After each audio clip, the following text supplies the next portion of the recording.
All right, let's see some energy out there. Yeah, how's everybody doing?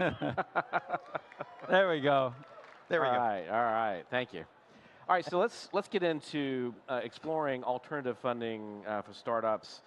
Ellie, I want to talk about your journey here, just to start the conversation. I mean, you bootstrapped for a while. You have now taken investment and funding. Talk about that a little bit and sort of the decision points when it was the right time. Yeah, I'd say we were bootstrapped out of the gate for a long time, and really I think it was like ignorance is bliss. I didn't know any better. I dropped out of college my first semester, and I didn't really get exposed to the VC and PE community. And so everything that we did, we just had to it had to work. And so we built the business that way until we absolutely needed money. And we got pretty big. We got to about $100 million without any outside capital. And then, thanks. Come on. Thank you. But to scale, we really needed it. But it was the last moment, and we took as little money as possible throughout the 3 rounds that we did. But it was a necessary thing that we had to do. It wasn't something that you were maybe told to do. And so that's how we made the decision. So Ethan, where's one sector that you believe venture capital is sort of misaligned with sort of real founder success, and what funding model do you think would be better? So I think the answer to that, the AI first founder thing we're seeing a lot right now, and a lot of community built projects is interesting, but just to highlight one thing he just said, if you didn't catch it, they took the least amount of capital that they needed, and he didn't tell the whole story, but like being offered 100 million and taking 10 is a hard thing to do, and it can be the right thing to do. I just think that's a really important point to underline that we don't hear in venture capital enough. Don't take all the money you're offered, take the money you need. I think we're seeing today AI first founders. We're seeing people who are blending, non-dev entrepreneurs or non-entrepreneurial devs who are creating solopreneur or small team entrepreneurship models that are revenue generating. Yeah. And so they can self-fund through revenue. They can bootstrap with a little bit of VC and then just create a great revenue thing. They're not hyper scaling. So I think the thing that we're looking at where it's underserved right now, or poorly served by VC, is this idea that most startups are never going to hyperscale to unicorn. That is a BS message we've heard for way too long in venture capital. It kills all the companies because it either needs to go up or needs to go down. When the reality is it can become a really interesting mid-cap that just lives forever and makes a lot of money, but the VC math doesn't work because you have to have, if you take this much, you have to be worth this much to be acquired and blah, blah. Well, then if you take this much, you have to be worth this much. And at some point, that scale is not reasonable. Right. And so today we live in a real shift in entrepreneurship where 3 to 5, 5 to 8 people are going to be building companies that make 100K MRR, 500K MRR, 5 million MRR, and they are not going to need to leverage a lot of venture capital to be a sustainable business and do really cool stuff. You often hear people talk about smart money from VCs. What does that mean to you? I didn't hear. So smart money, like VCs often offer smart money. What does that mean? I hear that term a lot. What does that mean to you? I'll leave that to the investor here. No, but I actually think you probably have some really good anecdotes there, but I think smart money just simply means, to be fair, there's a lot of early stage capital out there today. If we talk about alternative funding can also mean there's a lot of people who make 6 figures in their job who are, maybe they're a researcher, maybe they're an executive, they're an accomplished person, and they could invest 5, 10, 20K into what you're doing. That money is not important. You can probably find it somewhere else. Having those people involved, so I do primarily syndicates, which is I group all those kind of people together, and then we make one investment into your company. The money is really irrelevant in some ways. You can probably find it somewhere else. But having those people involved, but they're not invested directly because you don't need 143 people each time you invest. You don't want that. But having them inside one thing that invests in you makes them ambassadors, makes them evangelists. Now maybe you're an AI company and some of the best AI researchers in your field have put 5 or 10K into your thing.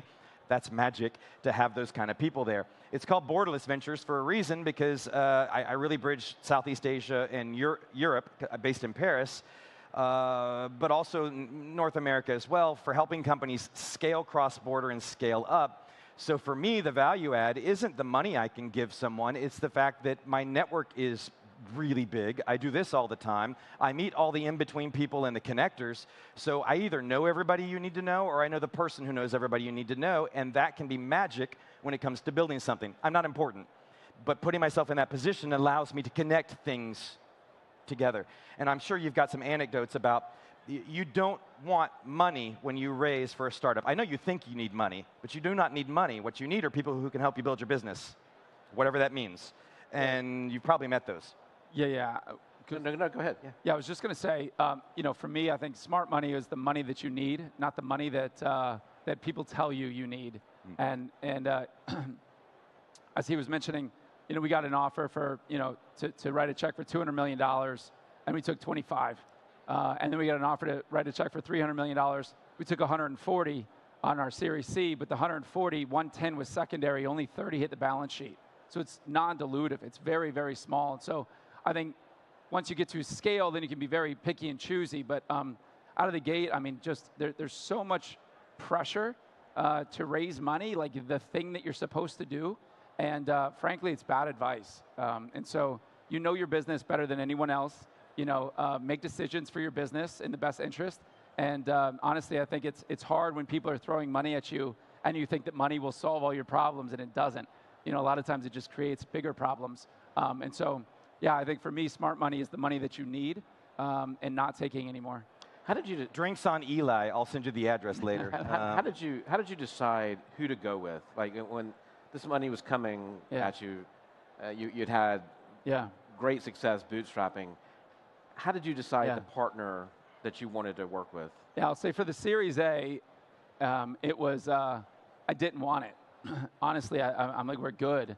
And I didn't want someone sitting on a board. I didn't want to have to go to board meetings. I didn't want to have to answer to anyone. Like we were, life was good. But ultimately, there was a constraint of growth without the money. And so there was a trade-off there that we had to make. We talked to a lot of different firms, and really, you got to be simpatico. After that close, the money hits the bank, it's pretty uneventful. Like, you wake up the next day, you still have the same business problems, you still have the same struggles. Life doesn't change. I think sometimes people think like you just won the Super Bowl and now you're famous. None of that happens, right? So you put money in the bank, and now you just got to wake up, and you're the same person, you're still doing the exact same things, and you just got to figure out how to spend it wisely. And so for us, we found an incredible partner, and we were very simpatico. We got along. You see some of these bigger firms, and they'll tell you all the things. We do this, and we invest in this, and all this stuff. And frankly, so much of it after that close, like sayonara, they walk away, they check in with you once a quarter, and they want to make sure that you're not wasting all of their money. But you find a partner that can create value outside of the money. And it's very important to find people that are either specialists or know the space, but also people that aren't going to get in your business. Like, you're the founder, you're the entrepreneur, you have the vision, and you want to expand it. Get someone that can help accelerate that, not steer you in a direction that you're probably not that interested in going. So more of a partner that's willing to be there when you need them, but also not when you don't want them, that was key for us. Right, and like to your point, your network, who has a network that can help the business, right? Yeah, I wouldn't call them partners, although I think it's a good word. I'd call them resources. That way you really are qualifying the fact that they're there if you need them to do the thing you need, but they're not there when you don't need them. Yes, so what are some alternatives? Most people out here, let me see a show of hands. How many entrepreneurs out here? Are most of you SMBs? Yeah? I would imagine most of these guys are small, medium. The same kind of money, when you're at 100 million, you have a lot more options. What are some alternatives that you guys know about for companies this size and that could help them? We didn't take it. Our business is fortunate that we were never in a heavy cash burn situation. But I never liked debt. But goodness, if your business is doing this, equity can be pretty expensive. And one thing I would say too is stay away from the structure. There's so much desire to put a big number up there. In our last round, we got the offer to do a $4 billion valuation with structure. And you see a lot of these companies, and you're like, how are they getting such a big number, right? It's because they're going in, these private equity firms are saying, hey, whatever number you want, we're going to basically do debt to that, and they'll write a small side check for primary, and then that can be your headline number. You don't see how much they actually raised in equity. You only see how much they raised in debt, or you never see how much they raised in equity, and you just see this big headline number. And so stay away from structure as much as you can, because any future deal that you raise is going to have that structure that's going to carry forward. So if you can do clean deals without any lick pref and things like that, do that for sure. Sorry, I don't want to tell you guys what to do. That's what we did. And you don't get as big of a headline number. We got a $2.1 billion valuation. Could have been much bigger, but you just avoid those temptations, and your cap table's much cleaner, and any future deals, you have a lot more, and a lot of incentive with those investors is aligned. So, I mean, that's what we really stayed away from. But, there's other opportunities to raise in partnerships, but I'll let you go. And you've raised, we were talking before we came on, and you've actually maintained a lot of your ownership. Yeah, that's the key for me. I don't know, I'm maybe selfish or something, but I didn't want a lot of these outsiders in the business. And so, yeah, we've maintained a large majority of the business, and it gives you freedom. If you can do it, do it. And the way that we did it, and just to share it out here, is we took those smaller tranches. If we would have taken any of those larger numbers earlier when we were offered them, the amount of dilution, and now looking back, how expensive those rounds would have just been extraordinary. And so, yeah, you really just take as much as you need, knowing that if you're building a good business and you focus, you'll be able to get more money. Even in down cycles, there's still monies out there for great companies. When you raise money, what you're selling the investor is, I'm going to do these 3 things with the money you're giving me. If you do those 3 things, you can go get more money every single time, because you're doing what you said and the company's in the right direction. Yeah. And that puts you in a position to, it's okay to take less money, because if you deploy that capital and you do the stuff you said you would do, you can just go ask for more money to do the next things that you need to do. And now you're in control of the narrative more than otherwise. Who here is a first-time founder for all the entrepreneurs? Yep. So there's a really bad narrative that we have in tech and on the big blogs and all that. We talk about, oh, they raised X amount of capital. No one should care, because we should care about, oh, they accomplished this with the capital they raised. That's the thing that you should take as the lesson as first-time founders. What are people doing, succeeding with the money that they raised? Because just raising money is a BS story. Because anybody, effectively, with the hard work and some time and connections, can maybe raise money around an idea.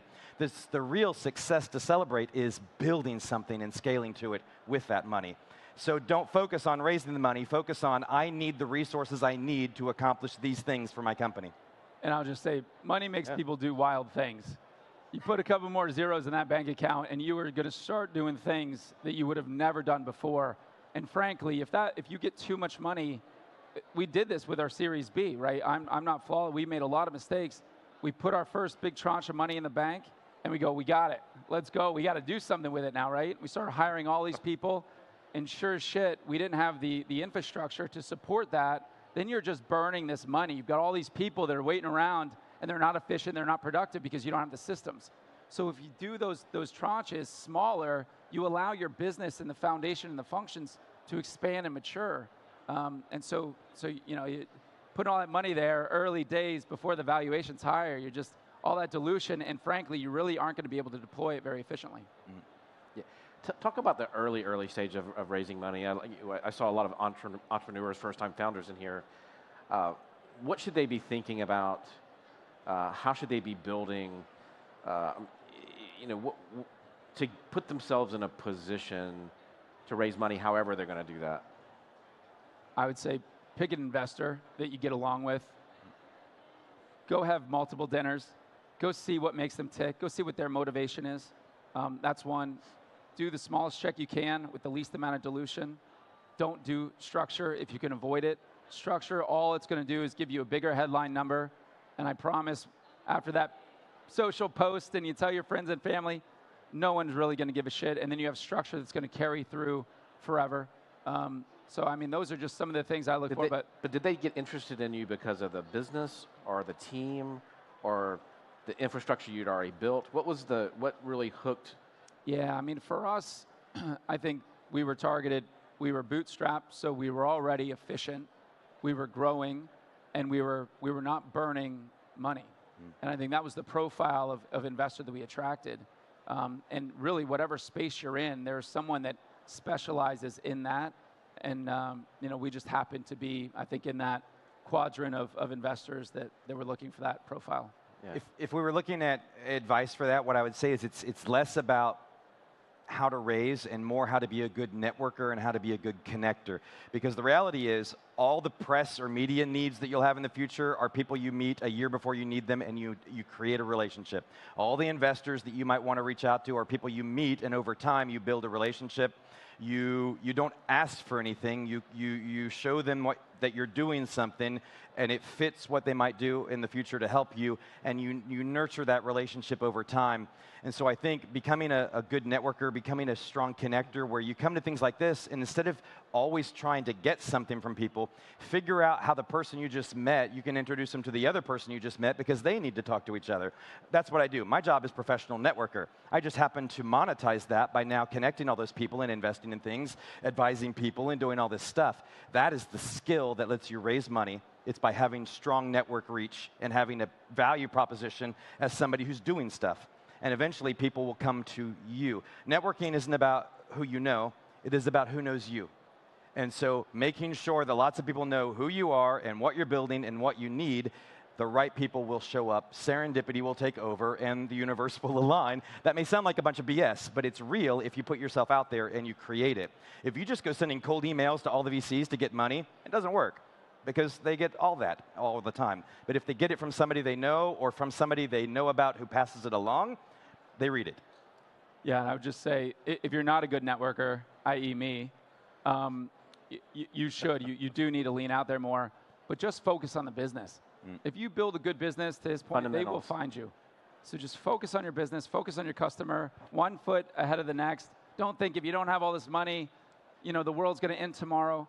And if you build a good business, people will find you, and you'll get out there. But yeah, that's.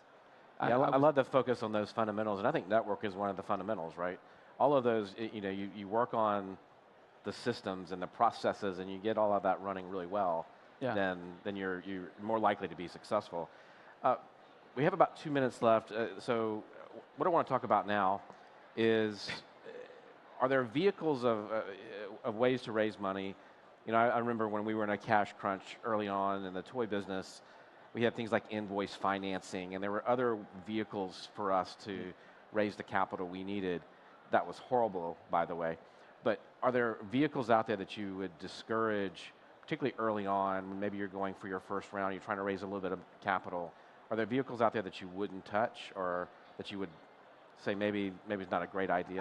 I think what's important is to understand what kind of startup you are, because most of the first-time founders I just saw out here, I'm betting most of you are not building the business he's building that's going to be worth $4 billion when you raise money. Yeah, you are. Yeah, you are. I'm not making a criticism. I'm simply saying there are businesses that you can make a $10 million business or a $100 million business, and that's already insane as an entrepreneur to build something really valuable. We don't hear enough of that mess. Congratulations and super. There's zero criticism. But we hear too much unicorn story. You don't hear enough. We go and make a couple $1 million a year as a lean company and do that for the rest of your life stories too. And all those different models, whether you're selling physical goods, you're selling software, whatever it is you're doing, they require, or not require, they can attract or leverage different kinds of monetization. So the AI first, selling lean products, whatever kind of thing, can be very revenue generating, so you can attract revenue generating capital, whether it's just the revenue coming in. Maybe you can go get a loan because you're making so much money, the bank will loan you some money because you're making so much money, or there's all kinds of things there, and that doesn't cost you equity. Maybe you can do some crowdfunding if you're doing a physical product. Maybe you can do syndicates because you know lots of people with smaller tickets. You're building to a community. So maybe your community can help fund. Maybe helping funding is something as simple as you have a really cool startup idea that attracts a certain group of people around a topic, something in sustainability, something in tourism, something in whatever that might be.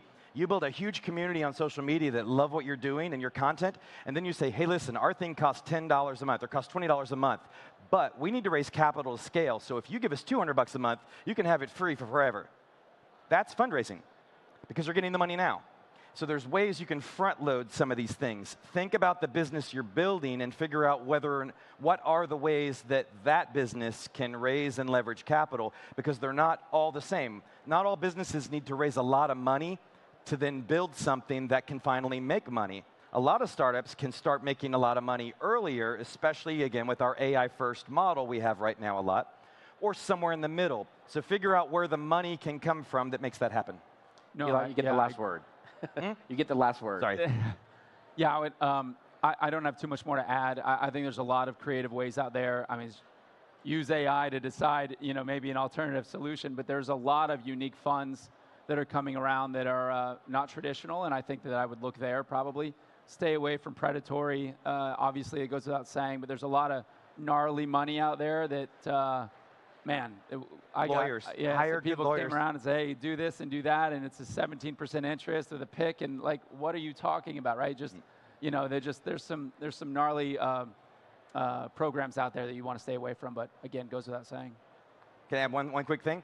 Now you have a new friend. Always hire good lawyers. But now, whenever you raise money, take that term sheet, that document you're getting, give it to ChatGPT and say, how is this document screwing me? And it will tell you. And that way you're a little bit more protected because there's a lot of stuff you don't understand yet because there's a lot of terms. There's a lot of ways to do things. Make sure you learn the subject enough. But now we have some pretty cool tools. Don't trust ChatGPT as your lawyer, but ask it, is there stuff in here I should know better? And it might give you some things you're like, maybe those liquidation preferences are a little something I need to think about. Or maybe I don't need to give you a board for your seat. lawyer. Exactly. They'll give you the questions. So, yeah, thanks. Right. Thank you, guys. Thanks. Thank you all.